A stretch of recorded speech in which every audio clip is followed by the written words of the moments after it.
এমন ঐক্যবদ্ধ বার্তার স্লোগানগুলো ছিল গণ অভ্যুত্থানে তরুণদের শক্তি, যাদের নেতৃত্বে পরবর্তীতে পতন হয় স্বৈরাচারের। আগামীর রাজনীতিতে এই তরুণদের অংশীদারিত্ব কোথায়? বিশেষ করে বড় রাজনৈতিক দল হিসেবে তরুণদের নিয়ে বিএনপি কি ভাবছে? ছাত্র নেতাদের চাওয়া নতুন ধারার রাজনীতির সূচনা হোক দলের সিনিয়র নেতাদের থেকে। তরুণ ভোটারদের মতামতকে গুরুত্ব বিবেচনায় হোক নেতৃত্ব নির্বাচন। বান্ডেল থাকলে প্রতি সেনমানিতে টাকা বাঁচবে। বিকাশ সেনমানি বান্ডেল কিনে জিতুন প্রতি লেনদেনে। আমরা যেন রাষ্ট্রকে একটা স্থিতিশীল গণতান্ত্রিক রাষ্ট্রে রূপান্তরিত করতে পারি। একজন ব্যক্তির রাজনীতি করার কারণে 5 বছর সে রাজনীতি করবে আর 5 বছর সে জেলে কাটাবে, এটা কোনোভাবেই কাম্য নয়। সুতরাং ওই রাজনীতির সূচনাটা আমাদের অভিজ্ঞ যারা সিনিয়র আছে তাদেরকে এর সূচনা করতে হবে। আমরা তাদের পাশে ঢাল হয়ে থাকব।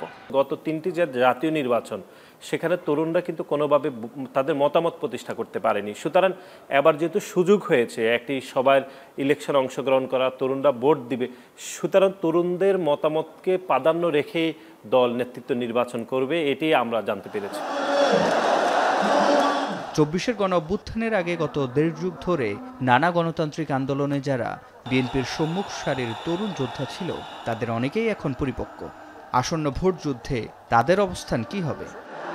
আমরা গণতন্ত্রের দ্বার প্রান্তে পৌঁছেছি। এখন পর্যন্ত গণতন্ত্র পরিপূর্ণভাবে প্রতিষ্ঠিত হয়নি।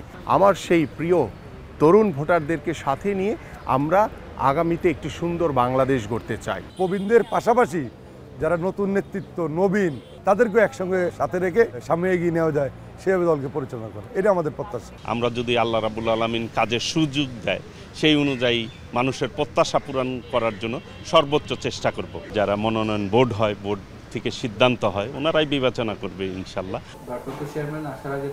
বিএনপির এই অভিজ্ঞ নেতা বলছেন, নবীন প্রবীণদের সমন্বয়েই দল গড়া হচ্ছে। আন্দোলন সংগ্রামে যারা ব্যান্ডগার্ড মুখ্য ভূমিকা পালন করে, দেশের গণতন্ত্র জন্য আমরা যাদেরকে নিয়ে সবসময় সংগ্রাম লড়াই করে এসেছি, এরা কিন্তু বিশাল অংশ তরুণ।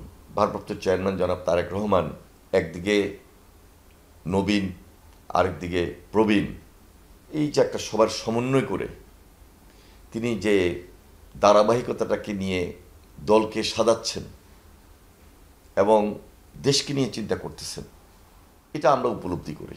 এই কারণে তো আমরা বারবার রোডম্যাপের কথা বলতেছি। আর দলের ভারপ্রাপ্ত চেয়ারম্যানের উপদেষ্টা মাহাদি আমিন বলছেন, দীর্ঘ গণতান্ত্রিক আন্দোলনের তারুণ্যকে দলীয় ও রাষ্ট্রীয়ভাবে মূল্যায়ন করা হবে।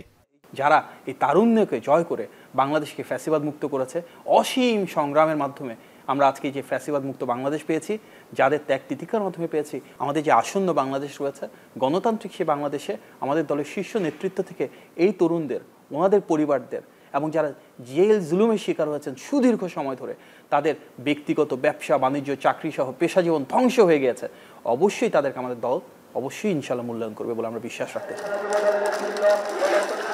বিএনপির ভোট ব্যাংক ভারী করতে দলের তারুণ্য আগামীর রাজনীতিতে অংশীদারিত্ব পাবে বলেই মনে করা হচ্ছে। তবে সে অংশগ্রহণ কতটা প্রভাব রাখতে পারবে তা দৃশ্যমান হবে আগামীর রাজনীতিতে। সিফাত শাহরিয়ার, এখন, ঢাকা।